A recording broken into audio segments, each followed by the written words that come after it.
Hi, it's Jan Beta, and today I want to take another look at the very early Amiga 500 revision 3 that I fixed and did some archaeological research on in previous videos. And I'm going to try to fix the remaining faults today and to give it a good cleaning.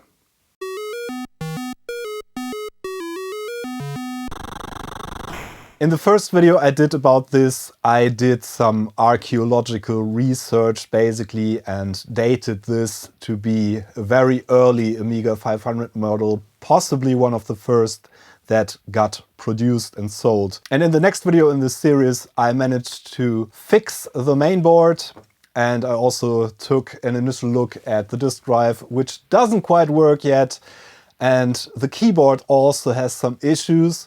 But other than that, at this point, the main PCB seems to be fully fixed and to reliably work, thankfully. So today I'm going to be concerned with fixing the little fault that the keyboard has. You can probably see that the caps lock LED is not reliably turning on and off when I push the caps lock key down.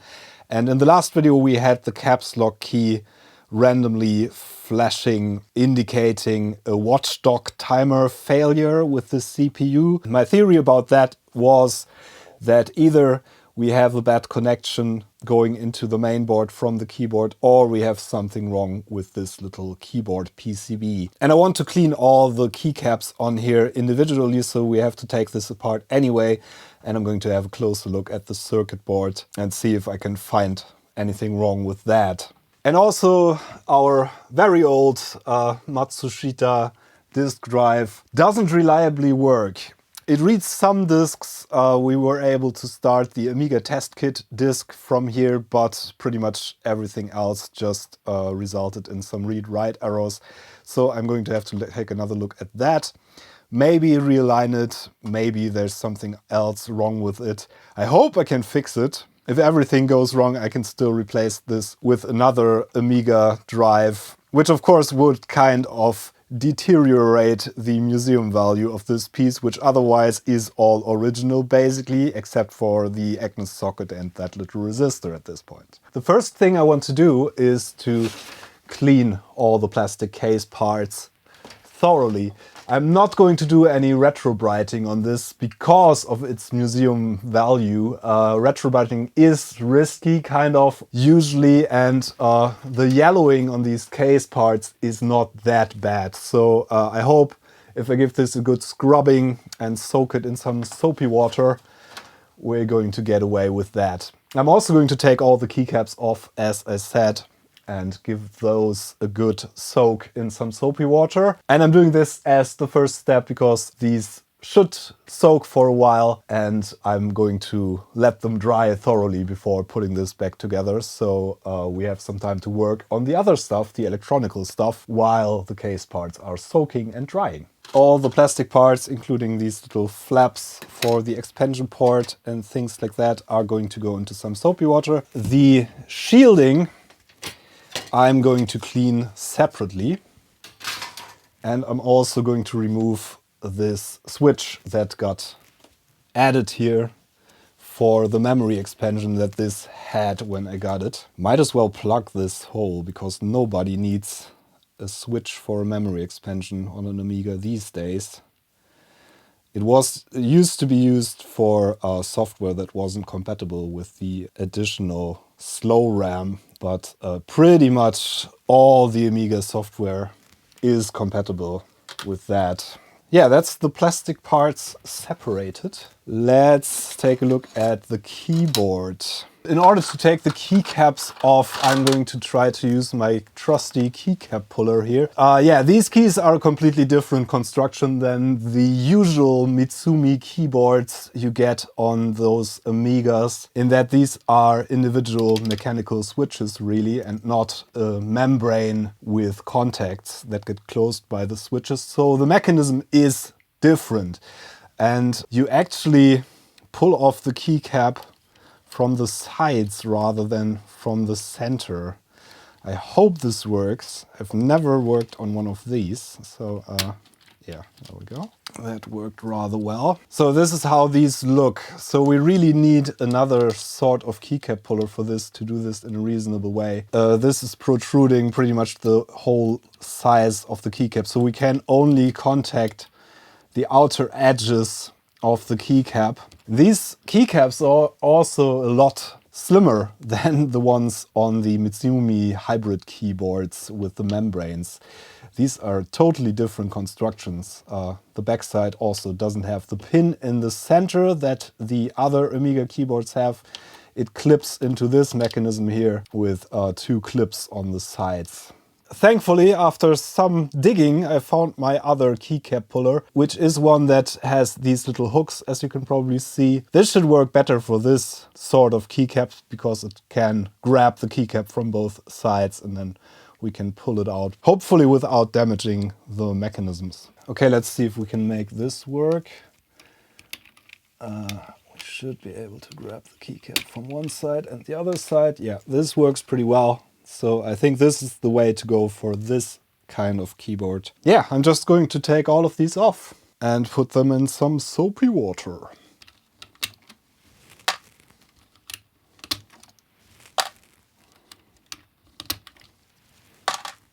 So I just accidentally ripped the whole mechanism out on one of these.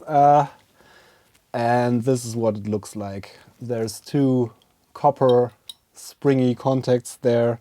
And there's an actual spring that locks into this black plastic piece. And the contacts, I think, are probably soldered to the board. So we are going to take the utmost care in cleaning this.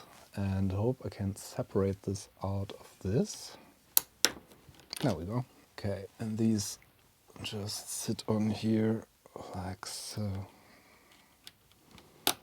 And clip into that black plastic part there. Okay, I'm definitely trying to not rip these out again because these contacts here, the copper springy things, they are on both sides of this center plastic, white plastic rod here. And when I push it down, they are supposed to close the contact. So that's kind of a fiddly construction, and I slightly bent one of those sideways, so it didn't close the contact anymore. But now it should work again, as you can see.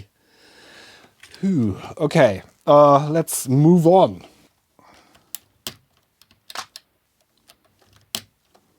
So this is a metal bracket that sits under the enter key, and it's actually not clipped into the key as on the other keyboard variant, but it's just sitting here, keeping the keys straight, just clipped into the board here. All in all, this is pretty dirty actually. I wonder what's under the spacebar. Let's see. I can see one switch in the center there, and it's another color, so it's another strength probably of switch. And we have a metal bar that's clipped into the spacebar actually. Okay, this is a completely different construction. So you can see this metal clip here that's clipped into these black parts in the spacebar.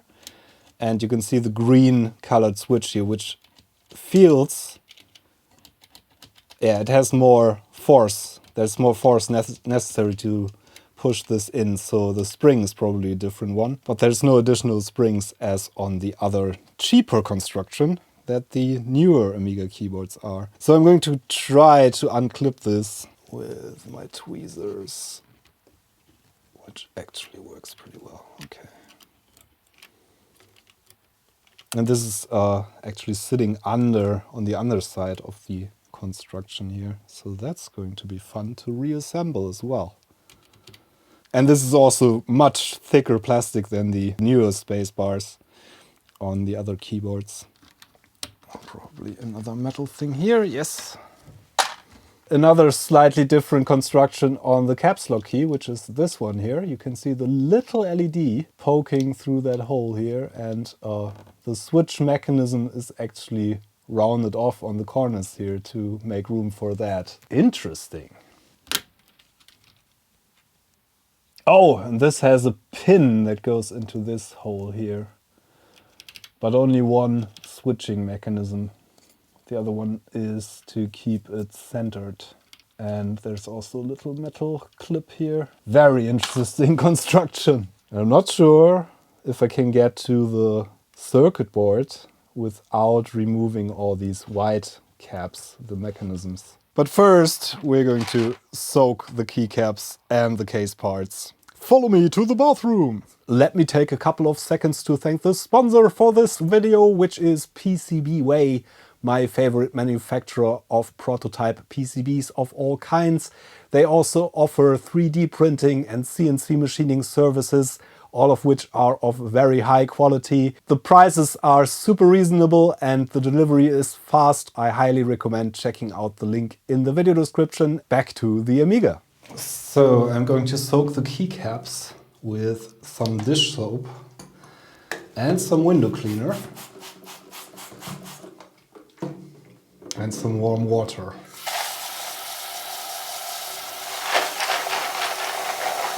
And I'm going to let them soak for a couple of hours, I guess, because they are filthy. And the same goes for all the case parts.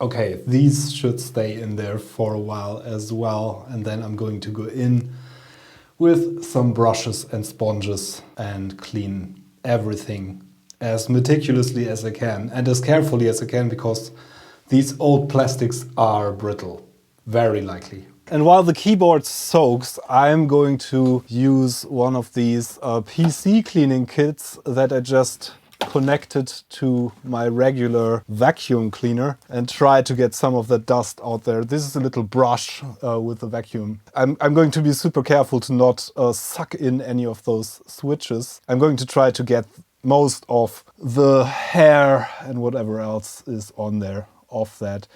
These are supposedly anti-static, but I don't really trust them, so I'm going to be super careful around the circuit board there. Let's just go!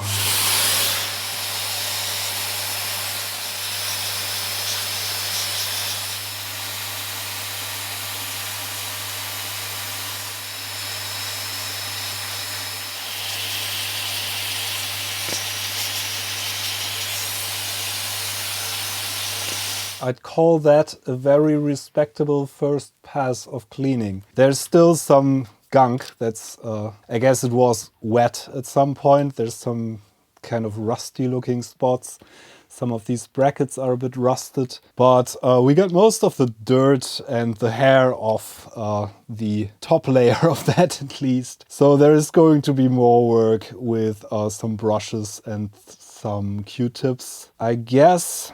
And I still want to figure out how to disassemble this further. So this might just be very non-trivial. There's one large screw here that we can remove. And then, yeah, I think the switches are directly soldered to the PCB. So probably there's no way taking this off without taking all of these off. So I'm probably not going to do that, because I don't want to risk breaking off any of the little plastic tabs on these. And the circuit board underneath, as dirty as this looked, was kind of shielded by the keycaps. So I think there's not much dirt on there actually. Still probably going to blow some compressed air into that.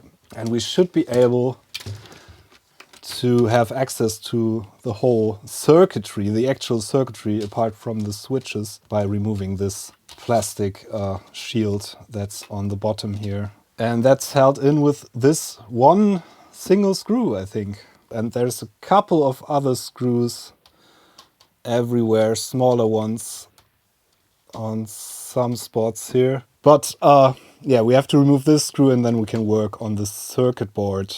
And why do I want to get to the circuit board? Well, I did some off-camera troubleshooting, and actually this C11 capacitor, disc ceramic capacitor, is completely loose. So the solder joints are not making contact whatsoever, it seems. The other ones seem to be fine, but I still want to try and resolder that. And that probably fixes our issues, our intermittent issues that we had with the blinking caps lock LED. It's funny that this is kind of a ground screw, probably ground for connecting the metal part with the PCB as well. It has this shake-proof washer on there. And this plastic thing is actually clipped into two sides here with just a little hole in the plastic. So it kind of can remove it by just moving it this way. Oh, we should be. Yeah, we are. Okay, so this goes to the side. Yeah, that is completely loosey-goosey. So here's where our capacitor is. Yeah, let's wiggle it, and you can probably see that the legs are just loose, completely and utterly not making contact, or maybe they are making intermittent contact. So I'm going to put some new fresh solder on there and resolder those connections. Let's reflow this. Let's see if that helped. Yep, feels much better now.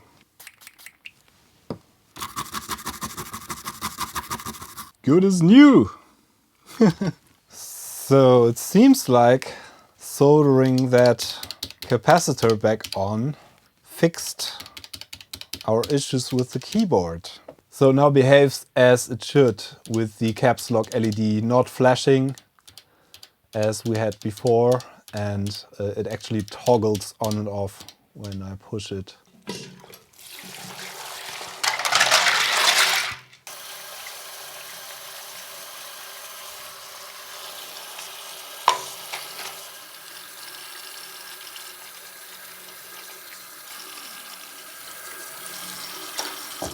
Yay! That took a while.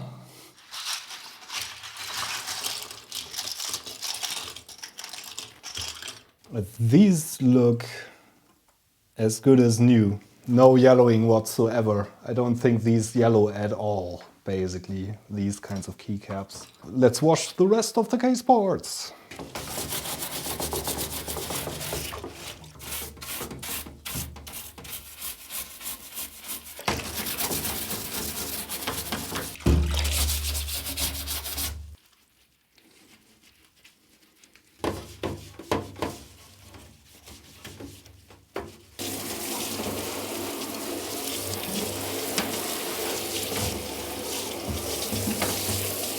Unfortunately, these are a bit yellowed, as you can probably see by looking at the difference between the top part and the bottom part there. First, I'm going to leave these to dry for a good while, overnight probably. Okay, I'm going to give the keyboard, which I think totally works now, we're going to test that in a bit, the best cleaning possible. So I'm going to use compressed air to blow out some of the dust that got stuck under the front plate here. And you could actually remove these keycaps altogether. These are clipped in plastic parts, I think, but I'm not going to do that. I'm going to clean this on the surface here and try to get in there with some duster, which is really, I think, butane or something, some gas. The surface is going to get a good wipe with some Q-tips and a lot of alcohol.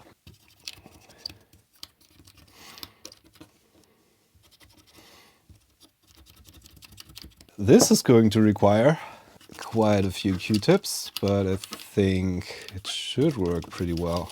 And I'm going to be very careful around these stickers and such, so I don't accidentally remove them.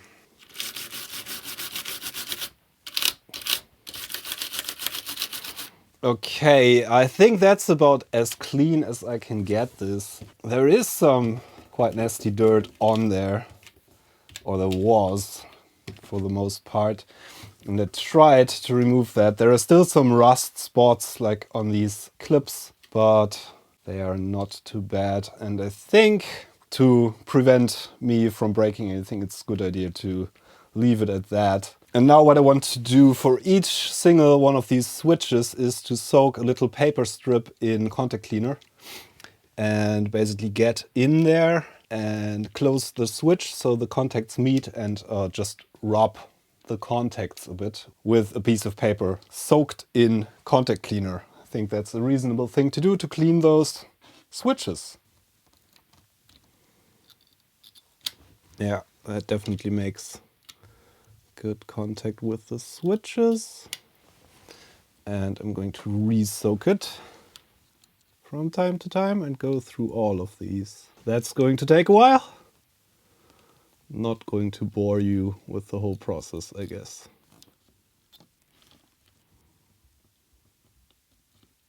Yeah, I used these two strips of paper and sprayed them with contact cleaner in between. And as you can see, probably, if it translates on camera, there's some dirt that came off the contacts there. So that definitely helped a bit. Let's see if it works. Escape key. Works flawlessly now. Does every single key work on here?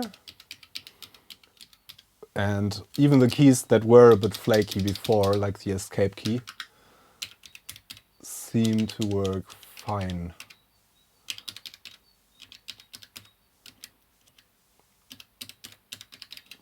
Yeah, and also still no weird behavior from the caps lock key.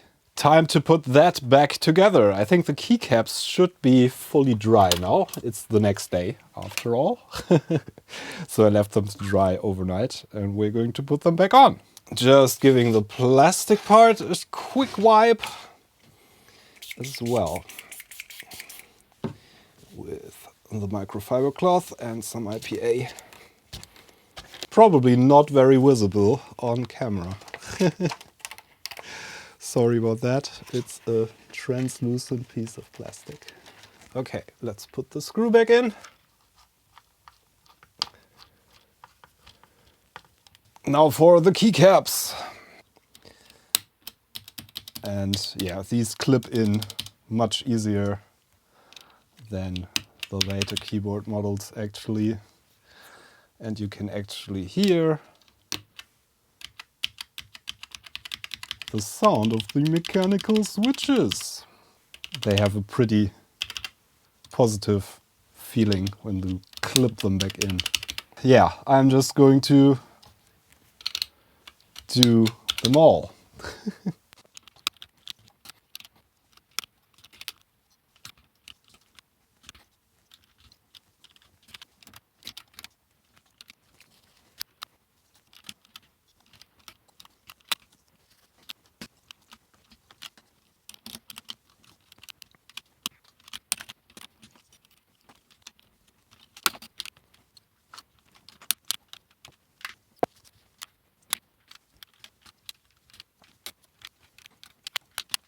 Yay, all back together.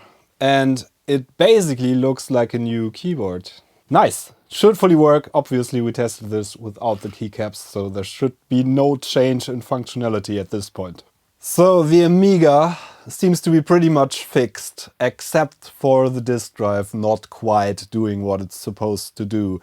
Let's investigate and see if I can fix it.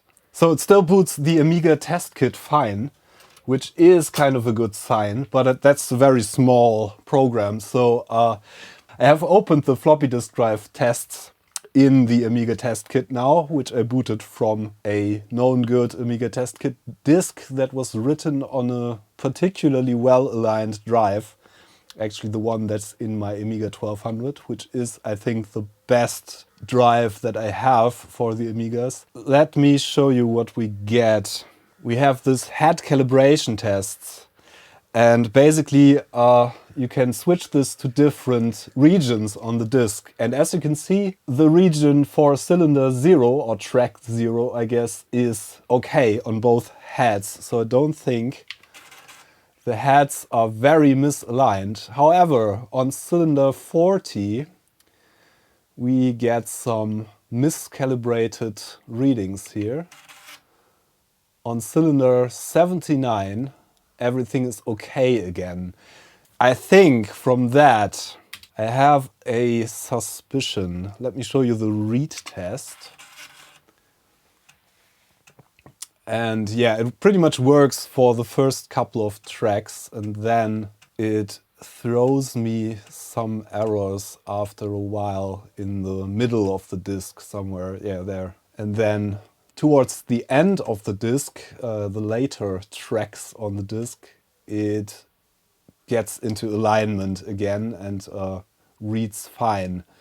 So that's why we weren't able to read many disks, because most of them have data written all over them. I suppose the Amiga test kit just has data in the first section of the disk, so that could be read fine with this drive. So this is pretty much what I get every time. We have a good section at the beginning of each disk, and we have a good section at the end of each disk, and the center or the middle tracks are all pretty much unreadable. So I'm going to unplug this and disassemble it again and have a closer look. I already had this apart and re-lubricated everything, things like that, and cleaned the heads. Maybe I should do that again. I'm not quite sure. I'm just going to take this top cover off here and see. Maybe it just got bent slightly so the heads don't have enough pressure in the center region of the disk. The lubrication seems to have worked pretty well. Let's hook this back up and run the tests again and see how it behaves. So we're in on track 40, which was problematic, and I'm just slightly pushing on that metal frame, and as you can see, it changes slightly. So maybe it's just a mechanical issue, just holding my finger on the head. I'm very slightly pushing down on the head, and that actually gives me perfect readings. Does it still read?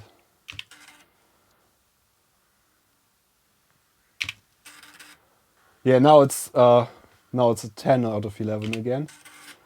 So basically what I did, I positioned this on track 40 in the middle of the disk. Now we get 10 out of 11 again, and then slightly pushing, just holding my finger on the head. Now we get 11 out of 11. So it may just be that this spring is a bit worn out, that pushes down on the head, which makes the head be close enough to the surface of the disk and to make it read the data on the disk correctly. I think that might just be what the issue is with this drive. So we might just try to retension that spring or put some weight on here, or maybe something like that. Yeah, let's try the read test again, I guess, to confirm that. So I'm just going to stop this test and go into the read test again, and then try to slightly push down on the head, or not even push, just put my finger on there.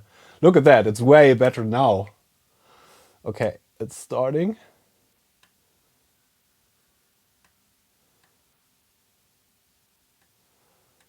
Yeah, we definitely get some improvement there. Look at that. And I'm just holding my finger on the head very slightly to not damage the disk, because we don't want. I'm lifting the finger and instantly we get errors there. Putting my finger back on. Yeah. Okay, so that seems to be the issue. The only issue that this drive has. Not enough tension on the spring. There. And the second I lift my finger, it is just, yeah, going into a lot of errors again. So I'm not sure if there's any reasonable way of tightening this spring in any way. So we want this part here to push down on this more. We could try putting something like a little piece of paper in here or something. Maybe that's enough to fix that. So there's actually a wound spring around a rod here, and this is just the protruding bit. So the tension actually comes from somewhere else, but it might just be enough if we put a little piece of paper in here, something. It was just ever so slightly more pressure that I had to put on there.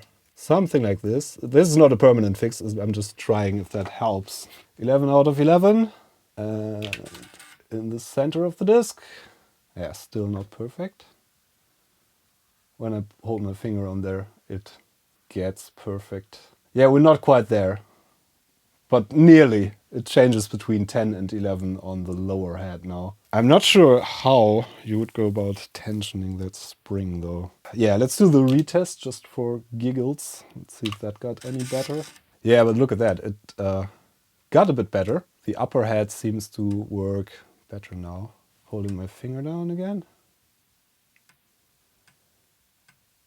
Yeah. Definitely putting some weight on the head helps. I really don't want to mess with this too much. Just going to give this paper another fold, I think, for now. There we are. Okay. Yeah, no, not really. But with my finger on there, we instantly get all zeros. What can we do? I'm going to have to take a closer look at that. I don't think the paper method here is doing any good. So I'm not sure if that is going to be visible at all. So we have this protruding bit of the spring, and then there's a rod in here that the spring is wound around for a couple of times. Maybe, just maybe, can just get that out of there. There's the spring, and yeah, that provides the tension. And if I could get that off there, I could probably retension it in some way. So it's the next day, and I did a lot of stuff off camera, which I apologize for. I basically spent the better part of last night fiddling with the drive and trying to get it to work, and actually did some additional research, and I found a video by Retrofriends, which I'm going to link in the description, that was very helpful because he worked on the exact same model of drive, except his was from an Amiga 2000. So Commodore seemed to have used these in Amiga 2000s as well, probably the earlier models. Yeah, I basically got to a point where I managed to align this very properly according to the tests in Amiga Test Kit. So the heads are aligned completely accurately according to these tests, and the read tests shows me all green zeros. So it should be perfectly aligned at this point according to Amiga Test Kit, but it still doesn't read all the disks I would like it to read. So we're going to dive a bit deeper. You want to use a perfectly aligned disk to check the tracking and the alignment of the drive. And I used this Commodore Workbench version 2.04 disk that I had lying around, which is not super useful to me because I rarely use Workbench 2 anymore. But it should be a perfectly aligned disk written on calibrated drives by Commodore themselves back in the day. And it is a working disk. So this is my calibration disk. And the read test shows me all green zeros. So it should be perfectly calibrated to that disk according to these tests. And what I did to get to this point was to loosen these screws on the stepper motor, which in these drives is used to calibrate it for the track 0 position. So you have to move the whole stepper motor to set the track 0 position. And also these two little screws on top of the head assembly allow me to align the top head to the bottom head. The bottom head is fixed in these and is only moving when I move this. So that's what I did basically. I fiddled with that. It took quite some time to get it to a point where it perfectly reads the disk. But It is calibrated according to Amiga test kit now. It's a fiddly thing to do because every little bit of movement changes things completely. It took quite a while, as I said. But I'm pretty confident that we can get this drive to work by calibrating it. And just to prove my point, here are all the green zeros that we get now after fiddling with this. And the drive actually reads quite a few more disks than previously. Basically, previously it only read the Amiga test kit. So forget everything I said about the pressure on the head. That seems to be all good. We just need to calibrate this perfectly. I'm pretty confident that I can make this work again at this point. So I think about half the disks I tried in this that work on other Amigas worked with this drive now. So that's pretty promising. So I came to the conclusion that we have to calibrate this in a more precise manner to get it to fully work and read even more disks. Hopefully most of them, at least that's what I'm aiming for. And there are actually test points on most of these drive PCBs. In this one we have these rows here with T1 and T2 that are test points to connect an oscilloscope probe to, and these give you the output from the heads actually. So you can calibrate the positioning of this motor. I think the heads are probably very nicely lined up at this point, but I might fiddle with those as well. So we're going to loosen these two screws, put an oscilloscope probe to the T2, I think in this case, which has both heads on one test point, and then try to set this up in a way that we get the most signal to noise ratio. So we're looking for the highest peak to peak voltage on that test point while repositioning this stepper motor slightly, very carefully, because yeah, basically we are going to loosen these screws, which I've already done. There's Loctite on there, which we probably should remove so we can position this more freely. And then we're going to run the Amiga test kit head positioning thing and see if we can get peak for all the positions. There's not a lot of placement room here, but some. There are little oval shaped cutouts on these, so you can position it a bit at least, and that should be enough to give me a perfect alignment, hopefully. So let's connect up the oscilloscope.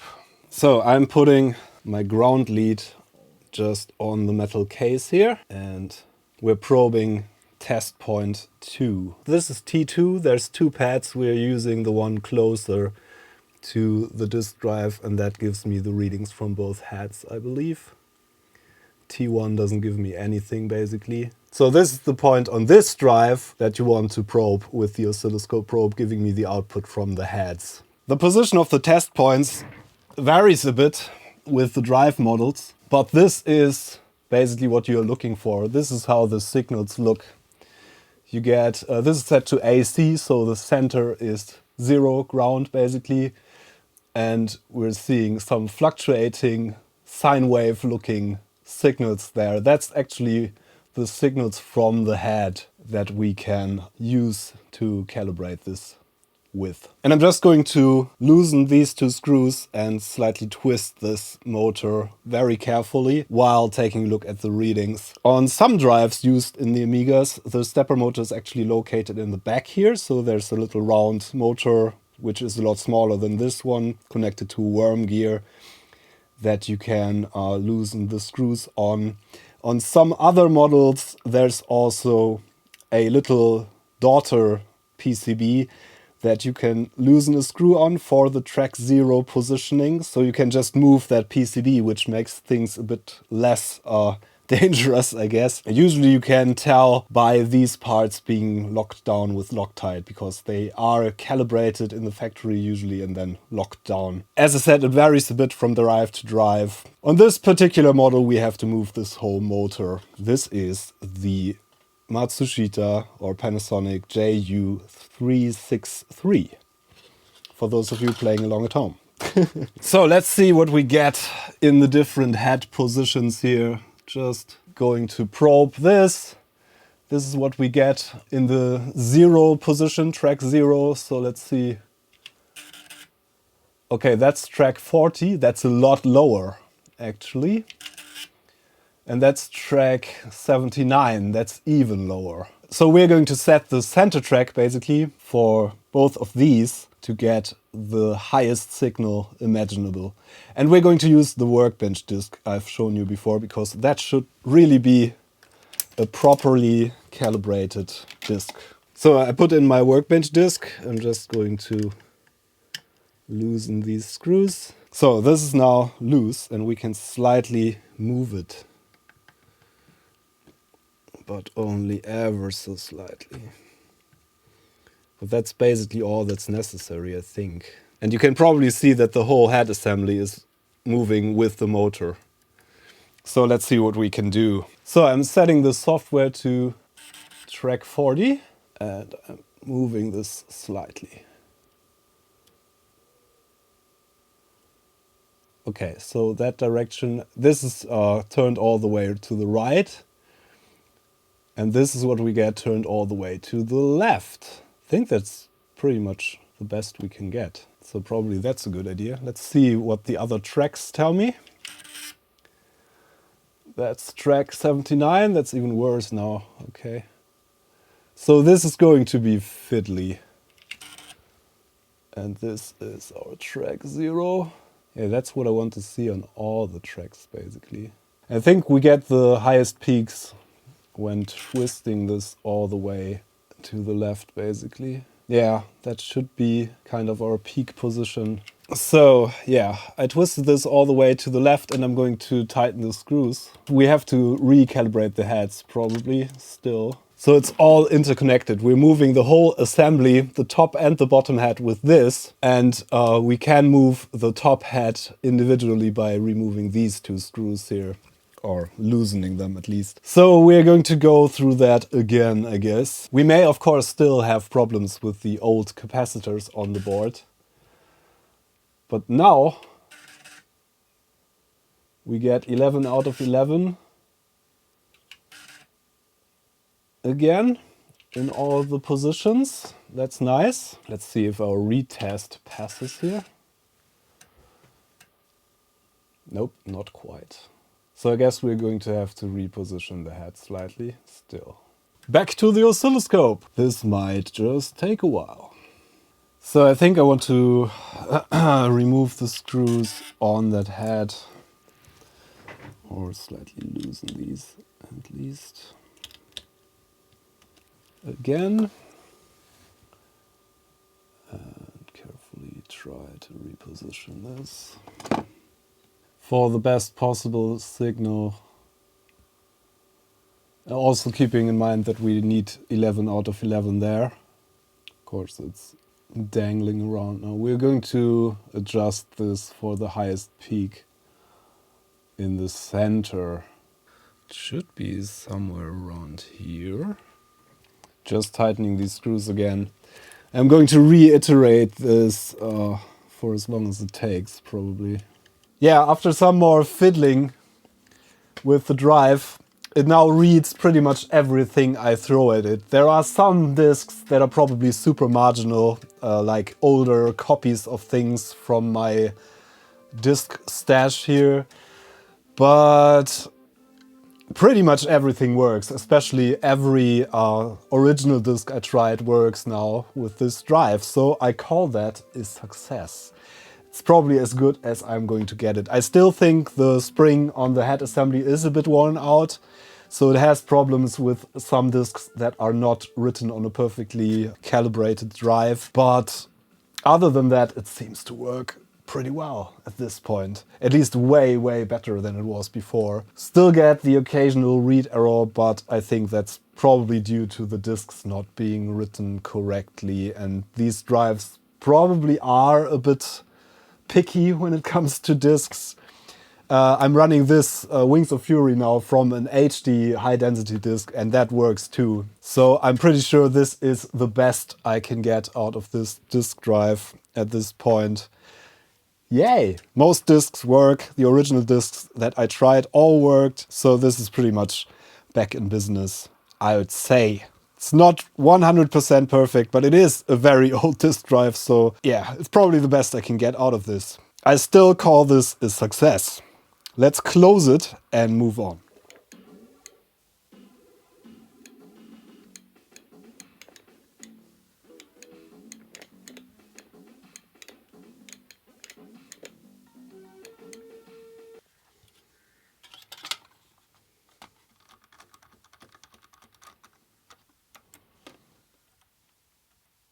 So at this point we have the original Amiga revision 3 board, which is a super early revision as we've seen in the first video in this series. And it's actually running on all original chips that were in here from factory. The only things I replaced are the socket and the little resistor over here. Otherwise it's all in factory condition like it came from the factory in 1987. So the question that arises is how to proceed with this restoration. Should I leave this in this condition and leave all the original parts in there, or should I do some sensitive future-proofing on this?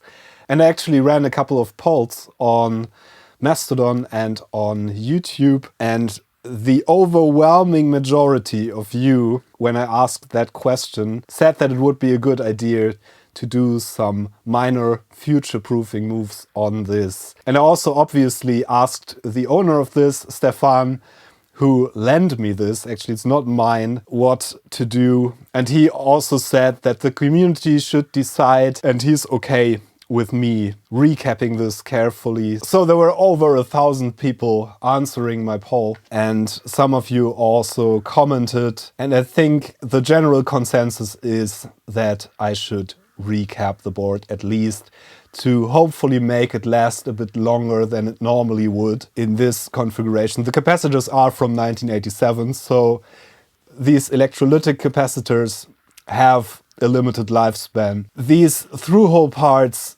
rarely ever leak really, especially the ones from this era, but they do dry up over time, so they're not going to retain their capacitance and their ESR ratings for forever. I'm going to try to be as sensitive as possible and use capacitors that are approximately the same size. I'm of course going to use the same capacitance ratings and the same voltage ratings or slightly higher voltage ratings depending on what I have in my parts bin. I'm going to use good brand capacitors. I think I have Nichicons for these larger ones, and the other ones are going to be Panasonic brand. So we're hopefully not going to risk damaging this, and ideally make this work for a lot longer than it normally would. It is not going to last forever because the ICs are going to die at some point, and it's not going to be original at some point anyway. But before that happens, this should be usable. And especially with the disk drive fixed, the original disk drive that this came with, it is kind of a museum piece, but a computer that is not usable is not really a good museum piece. So this should not end up in some exhibition to just being stared at, but it's got to be used because it is an Amiga, and Amigas deserve to be used and enjoyed. Thanks for helping with this decision, which is not an easy decision to make, especially with a museum piece like this.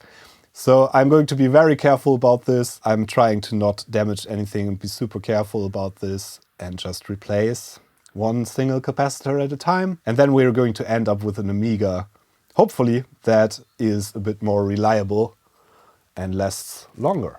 Let's do it!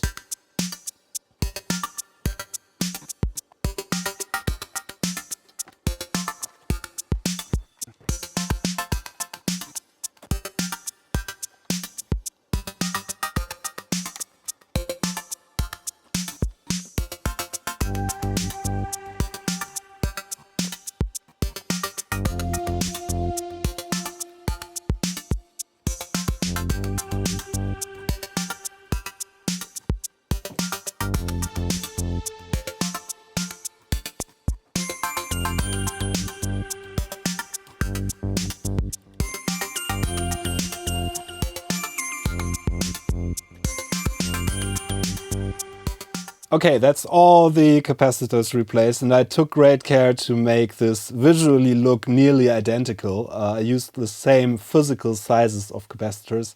Some of the smaller ones have slightly higher voltage ratings, but that's not an issue for functionality. So this looks as original as I can probably get this with modern capacitors that are currently available. Okay, let's clean the board and give it a bit of a function test.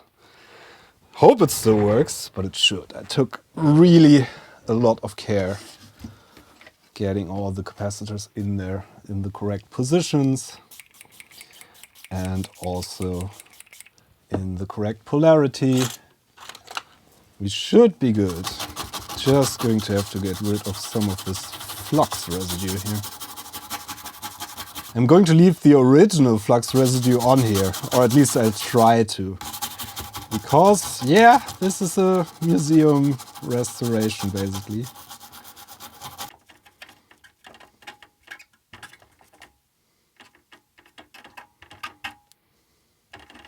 And it also still works, which is a nice touch.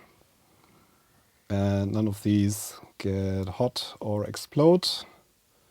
So I'm pretty confident they all went in the correct polarity and are working as intended, probably better than the ones that were in there. I am going to put a list of the values of these capacitors that are removed in the video description, so in case you want to recap a revision 3 board, you know which values you need. I also think that I determined where this sticker went with the serial number 16. I think it goes on the board like here. There is a bit of glue residue here, and this is missing some glue on the back, so it should probably go right about here. I looked at some pictures of revision 3 boards, and these are on this side of the board. Usually some of them go here, some of them go here. On this one I'm pretty sure it was here, and I'm just going to glue that back with some water soluble glue so it can easily be removed if that should become necessary. But I'm very sure that this went here originally.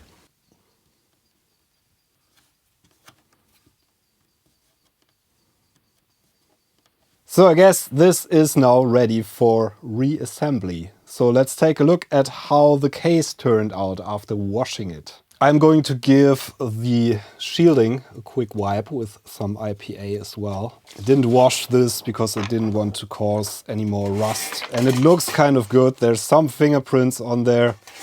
Hope none of those are mine. But I think they're older than what I did here. Just going to give this plastic sheet a quick wipe with a microfiber cloth from both sides. I think this might actually be caused by the battery leakage. The part here is a bit more corroded than the rest of it.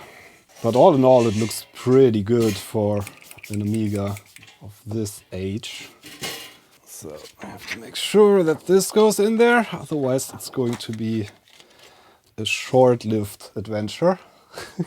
And the circuit board goes back in. We are going to have to screw all the connectors back in actually as well. This is a bit more rusty, but I'm going to wipe this down as well. Maybe we can at least get rid of some of the dust that's on there. It doesn't look great, unfortunately, but it is the original shield that this probably came with, so I'm going to leave that in there. Interestingly, there's a strip of tape here to prevent something from shorting out. I guess the large capacitors on the board there, which were probably protruding a bit too much for the engineer's taste. We had the issue that while on most of these connectors there were these standoff pieces that are common on more recent Amigas, and on some of these there were like Phillips screws, and actually they may be original to the system, because I had a report from another person with a revision 3 early Amiga model that also had Phillips screws on these last connectors here on this side. So maybe they, for some reason, they used Phillips screws there, I'm not sure. Possibly because these connectors were not available with like screw-in plugs, whereas these larger connectors are quite common with plugs that actually screw into the socket. so they don't disconnect easily. I'm not sure why they did that, but it may be original, so I'm going to keep it at that. At least that's how I got the machine. So these are populated with Phillips screws. And the others are these standoffs, the larger DB25 connectors. Which kind of makes sense in a way. But also, why wouldn't they use these standoffs for all of them? Doesn't hurt. I'm not sure. The screws are all the same, so they may very well be original, as far as I can tell. So here comes the case, and it is cleaner than before. Didn't manage to clean it completely to an immaculate condition, and I'm not going to do any retrofriending on this because that's always kind of risky, and I don't want to ruin this original case. I'm going to put the disk drive in. I'm trying to make sure that all those little tabs go back in. Yay! Yay! Yay! Okay, looks kind of good. I'm going to bend some of these tabs at least.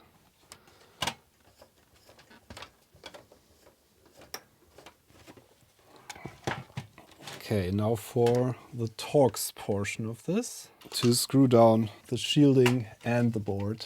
This bezel construction here goes over this.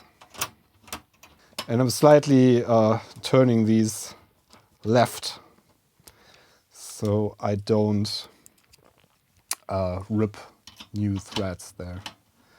So they slide into the original threads. Don't want to risk damaging the plastic any more than necessary.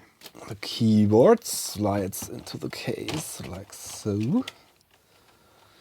And connects to the board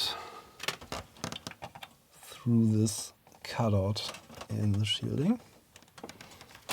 We should definitely give this a bit of a test run before we screw this together. So I think that's the time for that. Should be now. Okay, I'm testing this, and the upper head on the disk drive seems to be slightly out of whack again.